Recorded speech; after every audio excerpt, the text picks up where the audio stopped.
नमस्कार मंडळी. लग्नानंतर होईलच प्रेम या मालिकेच्या पुढील भागामध्ये आपण पाहणार आहोत. पार्थ काव्याला म्हणतो, तुमच्याशी बोलून माझं मन दुखवण्यापेक्षा तुमच्याशी न बोललेलं केव्हाही चांगलं. तेव्हा काव्यही त्याला उत्तर देते आणि म्हणते की तुम्हाला माहिती आहे, मी तुमचे मन यापूर्वी खूपच दुखावले आहे आणि यामुळे ही साबुदाण्याची खिचडी आणि श्रीखंड मी तुमच्यासाठी घेऊन आले. मी तुमचे मन जिंकण्यासाठी प्रयत्न करत आहे. आणि तेव्हा पार्थ तिच्याकडे पाहतच राहतो.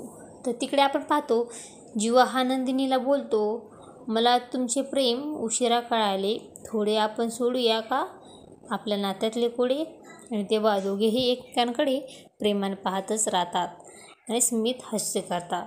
तर तिकडे आपण पाहतो, काव्या ही पार्थला बोलते, मला तुमच्याशी थोडं बोलायचंच आहे, तुमच्याशी थोडा वेळ घालवायचा आहे आणि म्हणून मी तुमच्याजवळ येण्याचा प्रयत्न करत आहे. तर तिकडे आपण पाहतो, नंदिनी ही जीवाचे बोलणे ऐकून खूपच भारावून गेलेली असते आणि ती बोलते, आज रात्री तुम्ही माझ्याबरोबर डिनरला येणार का.